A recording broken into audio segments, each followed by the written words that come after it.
Hi friends, എല്ലാവർക്കും പുതിയൊരു വീഡിയോയിലേക്ക് സ്വാഗതം. ഇന്നത്തെ നമ്മുടെ വീഡിയോ എന്ന് പറയുന്നത് മണി പ്ലാന്റിനെ കുറിച്ചാണ്. എല്ലാവരും ഈ ചെടിയെക്കുറിച്ച് അറിവുള്ളവരായിരിക്കും. എല്ലാവരുടെയും വീട്ടിൽ ഈ ചെടി ഉണ്ടാവും. ഇനി അഥവാ നിങ്ങളുടെ വീട്ടിൽ ഈ ചെടിയില്ലെങ്കിൽ ഇതൊന്ന് നട്ടു വളർത്താൻ ശ്രമിച്ചു നോക്കാം. വളരെ എളുപ്പത്തിലും വളരെ പരിപാലനം കുറവുമായിട്ടുള്ളൊരു ചെടിയാണിത്. അതുമാത്രമല്ല, വളരെയധികം പോസിറ്റീവ് എനർജി തരുന്നൊരു ചെടി കൂടിയാണിത്. വളരെയധികം ഓക്സിജൻ പുറപ്പെടുവിക്കുന്ന ഒരു ചെടി കൂടിയാണിത്. ഇത് പുറത്തും വീടിന് പുറത്തും വീടിനകത്തും ഒരുപോലെ തന്നെ വളർത്താൻ പറ്റിയൊരു ചെടിയാണ്. മാത്രമല്ല, ചെടി വളർത്താൻ ആരംഭിക്കുന്ന ഏതൊരാൾക്കും നട്ടു വളർത്താൻ അനുയോജ്യമായ ഏറ്റവും നല്ലൊരു ചെടിയാണ് മണി പ്ലാന്റ്. ഇതിന് സാധാരണ മണി പ്ലാന്റ് എന്ന പേരിലാണ് എല്ലായിടത്തും അറിയപ്പെടുന്നത്. എന്നാൽ ഇതിൻ്റെ മറ്റൊരു പേര് പോത്തോസ് എന്നാണ്. ഇപ്പോൾ നിങ്ങൾ കണ്ടുകൊണ്ടിരിക്കുന്നത് ഗോൾഡൻ പോത്തോസ് എന്ന ഇനത്തിൽപ്പെട്ട മണി പ്ലാന്റാണ്.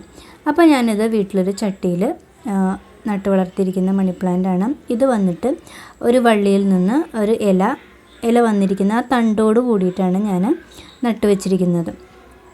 അപ്പോൾ അത് വളരെ വേഗത്തിൽ തന്നെ വേര് പിടിക്കുന്നതാണ്. പിന്നെ ഇത് ഞാനൊരു സ്റ്റിക്ക് കൊടുത്തിട്ടുണ്ട്.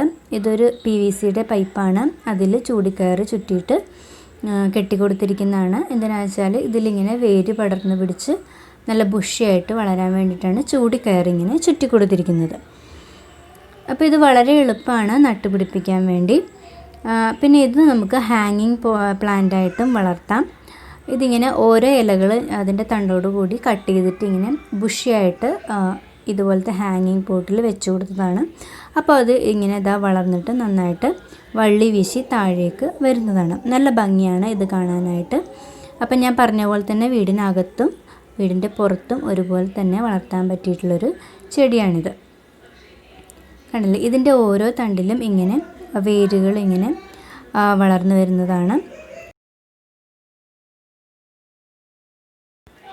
ഇനി നമുക്കിത് വീടിൻ്റെ മതിലായാലും അങ്ങനെ എവിടെയെങ്കിലും ഇതുപോലെ ഒരു ചെടിച്ചട്ടിയിൽ വെച്ച് കൊടുത്താലും നന്നായിട്ട് പടർന്നു പിടിച്ച് വളരുന്നതാണ്.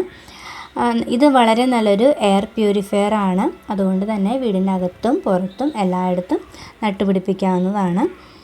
ഇത് വന്നിട്ട് മണി പ്ലാന്റിൻ്റെ വേറൊരു വെറൈറ്റിയാണ്. കണ്ടോ, ഇതിൻ്റെ കളർ കണ്ടല്ലോ, ഒരു വെള്ള ഒരു മാർബിൾ ഷെയ്ഡോട് കൂടിയിട്ടുള്ളൊരു മണി പ്ലാന്റ് ആണത്. ഇതിൻ്റെ പേര് പോത്തോസ് എൻജോയ് എന്നാണ്.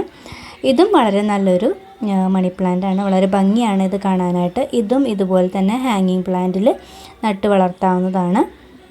അപ്പോൾ എല്ലാവരും ഇത് വീട്ടിലൊരെണ്ണം നട്ട് വളർത്തുക. ഇനി ഇതിൻ്റെ വളപ്രയോഗങ്ങൾ എന്തൊക്കെയാണെന്ന് വെച്ച് കഴിഞ്ഞാൽ, ഇതിന് ചകിരിച്ചോറ്, മണ്ണ്, ചാണകപ്പൊടി ഇതെല്ലാം ചേർത്തിട്ടുള്ള പോട്ടിംഗ് മിശ്രിതത്തിൽ വേണം നട്ടു വളർത്താൻ. ചകിരിച്ചോറ് അല്ലെങ്കിൽ മണലായാലും മതി. ഇത് ഇൻഡോർ ആയിട്ടാണ് വളർത്താൻ ഉദ്ദേശിക്കുന്നതെങ്കിൽ നമുക്ക് ഇതുപോലെ കുറച്ച് വെള്ളത്തിലായാലും ഇത് നട്ടുപിടിപ്പിക്കാവുന്നതാണ്. ഇത് ഞാനിപ്പോൾ എടുത്തിരിക്കുന്നത് വെള്ളമൊഴിക്കുന്ന ജഗ്ഗാണ്. ഈ ജഗ്ഗിൽ ഇങ്ങനെ ഇട്ട് വെച്ചിട്ട് ഒരു 2-3 ആഴ്ചയായി. അപ്പോൾ ഇതിൽ ധാരാളം വേര് വന്നിട്ടുണ്ട്.